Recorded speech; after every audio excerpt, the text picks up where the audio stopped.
are we doing? We're good? Is it hot enough? All right. Okay, that's how we get summer here. I have to say, I have to begin by saying that the last time I was at a space where there was a big X, it was a Public Enemy concert. Just so you know. And then I was saying, oh my God, do they know who Public Enemy is? Oh my goodness, maybe it's just impossible. That's what happens when you teach. You get worried. I want to tell you a little bit about what I teach and then share some of the reflections on that experience for you.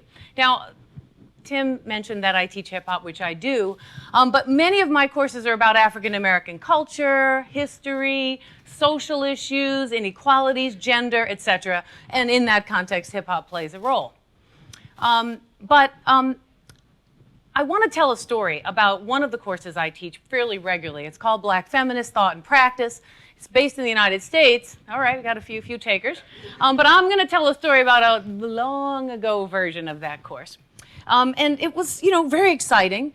All of the students, it took a little while to get them revved up. They're like, black, feminism, they go together, 1 + 1, really, you sure? I'm like, Okay, so we move along, we get about, 11 to 12 weeks in. And as you know, on the semester schedule, that's pretty far along. So I'm thinking, okay, cool, we got all the basic principles, we're good. We have group discussions and presentations. So what have we been dealing with all semester? We've been dealing with the question of gender inequality, the role of class, racial inequality, how these things play out. Sexual orientation is a piece of the discussion. So we've been dealing with these things. It's been pretty heavy in many ways, but I was feeling very good. 11 weeks in, very good. And group does a little presentation, and one of the members of the group, who's one of my favorite students, doing a great job, is very, very nervous, like hands moving like this, not like this, like, total torque. And she's got her laptop, and her laptop is not working. It's just behaving totally abnormally. It's doing all the things you don't want your laptop to do when you have a presentation. It's not listening, it's unruly, it's not playing by the rules. And she blurts out, oh my God, my computer is so gay. I'm like, no, she didn't. She did not do this to me as a teacher. I've spent 11 weeks. It was immediately all about me. I said, oh my God, what am I supposed to do? So here I am in this moment, and I'm thinking, okay, she's brilliant, she's wonderful, she has no ill intent, she's one of my favorite people on earth, but I got a group full of about 50 students, at least 10 of which are like this. To me, which means, what you gonna do about it? It was like, it was like one of those moments. I was like, oh, great. So I've got her hysterical because she figured it out pretty quickly.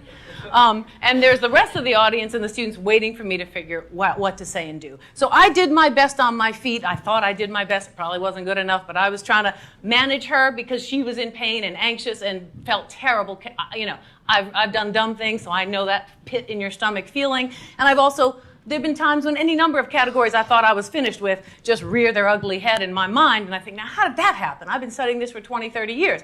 On the other hand, I'm looking at the audience knowing they're injured, they're a member of one group or another who's waiting to have me say to them, this is not a place for that. We're trying to make a space where we can all be part of this community, no matter who we are. So I try to manage this connection. I do the best I can. Now, I tell this story not because the student is in any way exceptional or the rest of the students are any way exceptional. I tell it because there have been many moments in my teaching experience in which that kind of thing has happened one way or another. And what that moment is about has made it clear to me that we have some work to do in thinking about questions of community and equality and justice and the various principles that we think are part of a democratic project. We have work to do, not so much in learning the facts, although I will claim we need a lot more facts to be learned, but in how to have the conversation, how to think about what it means to have a conversation that is difficult, that's painful, that deals with inequality, that makes people feel bad and yucky and anxious or angry and frustrated, and that how we talk about those issues is almost as important, maybe in some cases more important, than what we talk about in those moments. So rather than sit here and give you a history of African American you can come to my classes for that. They're open all the time. Sometimes they sell out, but you know how it is. But you can come and I can tell you all about various modes of structural inequality, and I can wax eloquently for hours. But what I want to talk about now in this itty-bitty amount of time is about how I've figured out a few strategies for responding to those circumstances I just described. What kind of conversation should we have? What are the keys to figuring that out? So there's three central ones. There are others, but for our time purposes, I have three. And the first one is, as we're thinking about how to have these very difficult discussions, we all have to remember one thing, that we are both individuals and members of groups. This seems enormously basic, kind of like maybe even third grade. But it's actually very complicated to keep in your mind. Why? Because first of all, in the United States, we're incredibly focused on individuality. We think and swear that we are the most interesting individual, total broke the mold human being on earth. And that nobody could possibly be just like me. I mean, I've fallen prey to that. Well, there's just this very special, unusual thing about it. I just don't know anyone who feels that way. These things happen, and then you find three people who are just like, dang, you do that too? What's left? So there's a lot of drive that our specialness is all about us being individuals. But we're all members of groups. None of us sprung freely from some imaginary place in our minds, Harry Potter notwithstanding, to land on Earth and populate the world as if we have no foremothers, forefathers, family members, communities, etc. So we're members of groups. And every one of the groups in which we have membership have social histories and relationships. And those social histories and relationships connect to other people. Sometimes well, sometimes not so well. If we don't look at individuals as members of groups and as unique individuals, I know we got to keep reminding ourselves about that. If we don't remember the groups to which we belong and to which other people we talk to belong, then we're not able to necessarily fully grasp what it means for them to be in the world in ways that is very different than us. So without that attention to that group history doesn't mean that people have the exact relationship to that group history. But it does mean that they might share experiences based on that identity, whatever it be, whether it's class, race, gender, sexual orientation, religion, national origin, etc. That's just to name a few of the big ones. Now, as we think about this group identity, we have to be informed historically. So a little asterisk here and a little plug for education, not necessarily in the classroom. In fact, much of it has to happen elsewhere. But we have to know about these groups of people. We can't just think we know based on, I don't know, what we saw on TV or what we saw on The Wire, say, for example. I get a lot of that. Isn't The Wire like, no, it's not really. I'm like, no. Are you sure? I'm like, yeah, I'm really sure. Positive, great story. Okay, so, we have to have a broader range of real serious knowledge and investment. The second thing we have to be careful to do as we have these conversations that I'm hoping are going to enable new and creative ideas for really ending systemic inequality. There'll always be some, but systemic reinforced inequality, we can fix that. Second one is to have an honest conversation, even about the most painful, difficult elements. This is very tough to do, because we're trained to speak about these things in euphemisms, especially in this historical moment, where saying certain things is almost as if you're acting it. If you say race, you're a racist. Or if you mention there's gender oppression, you're somehow, some radical psychotic feminist who just wants to kill all men on earth or something. It just gets rather insane really quickly.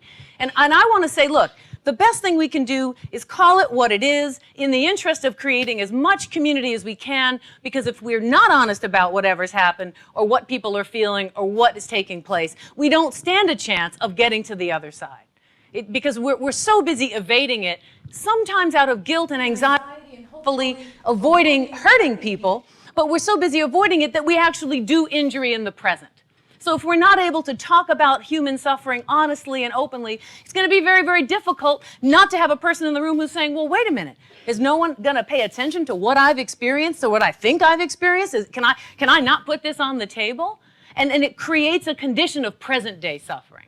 So we have to be honest. Now, of course, it also helps to be thoughtful, not just honest in a sort of irresponsible way. That means you have to do your homework. So we're back to point one. I think every point will lead to read and do homework. I'm sorry about that, but I'm programmed. But it is important to really have a sense of how to be honest, to model the complexity of that. We're always going to be on one short end or another. None of us are perfectly situated to never be on the anxious, guilty side of the conversation. We're always going to be there at one point or another if we're listening and thinking. The third thing that I think is extremely important And I learned this again as, years of teaching fell under the bridge. No one got hurt, though, during that. After years of teaching, I began to realize that the ideas that I was hoping to impart included data and information that caused a lot of anxiety, caused a lot of fear, caused a lot of guilt, caused a lot of, denial and, frustration and all kinds of feelings. And, for a while, when I first got out of graduate school, my business was just to impart data and keep moving. So I wasn't really paying attention. I guess I was so overwhelmed with making sure I had a decent lecture, that it followed and was coherent, and that I wouldn't just get fired on the spot, that I didn't pay attention to the fact that, students were like tuning forks. They're like, wah, wah, wah, wah, wah. Like then occasionally someone would come to my office hysterical and be like, what are you tripping? Were you tripping? Why are you tripping? What's the problem, And then it began to occur to me, it didn't take that long, I'm kind of sharp, but it began to occur to me that this was an emotional project on a human level, along with an intellectual, theoretical, conceptual project, and that you can't talk about systemic structural inequality, particularly when you're talking about it in the same spaces where it's taking place. And that's very different. If I want to talk about gender oppression in Nairobi, people are fascinated by that. It's terrible and troubling, but they don't turn usually to a person from Nairobi and say, so how's that going? Right? They've got a big gap, right, in experience. They don't have to live around it and deal with it. But when you work on the United States, and you teach in the United States, and you teach people who happen to be living in the United States, the level of anxiety raises. So the third thing is, in this trinity of figuring out how to have the right kind of conversation, is handling that emotional space one way or another, being honest about it and recognizing that it's going to happen. Now, one last story before I close. This happened a bit, maybe about 7 or 8 years ago. It's in a big lecture class, about maybe twice the size of the people in this room. And again, we were somewhere about halfway through this time, not 11 weeks, so I wasn't nearly as confident as the previous story. So we're about halfway through, and I'm talking about African American culture in the city, and these things really involve lots of tough information about the way housing discrimination across, say, 100 years in the North, that is after the Great Migration, that is after Southern slave history and a Southern sharecropping history, when it was sort of be the promised land, you had all of this history, that an experience that was really troubling and problematic about housing discrimination. So we're talking away. And then all of a sudden I started getting peppered with, well, what am I supposed to do about that now? And this doesn't have anything to do with me. And then someone said, well, gee, this is worse than I thought. I thought I picked where I was living. I'm like, well, these things happen. And this went on. And then finally, someone said, well, look, you know what? My family wasn't even here. I don't have anything to do with this.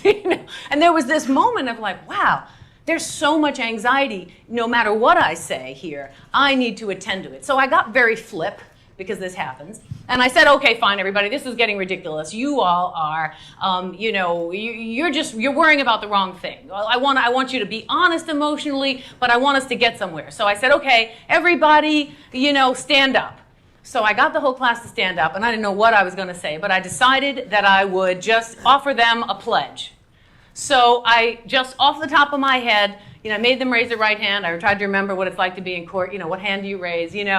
Raise your right hand and repeat after me. Okay, so then I read this pledge. I brought it with me. Do you want to hear it? Yeah. Yes. Okay, all right. So I see we don't have like a podium, so I had to bring it in, Okay.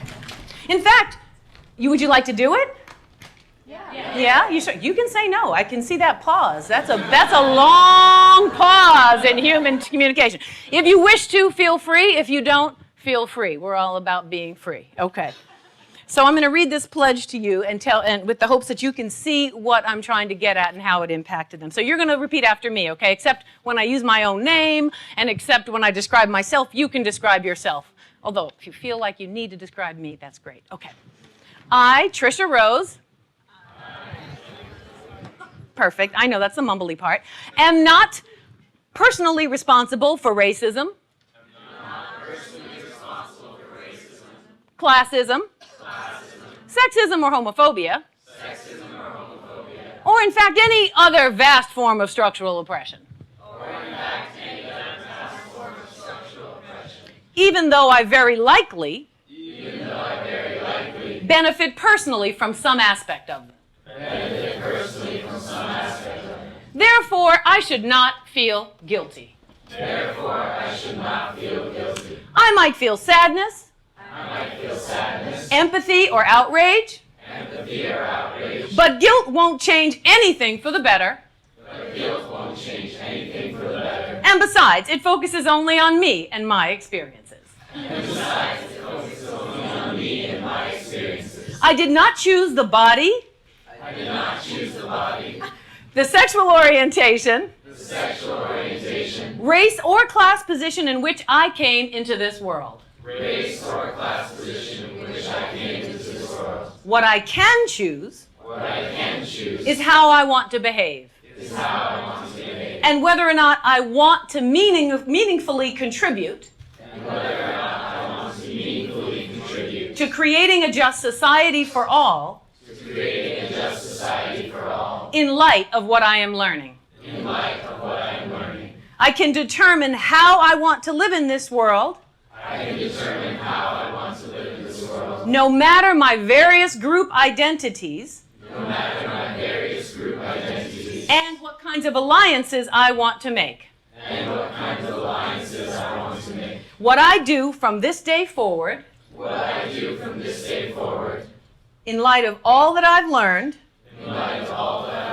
defines who I am. And for this, I am responsible. Thank you very much.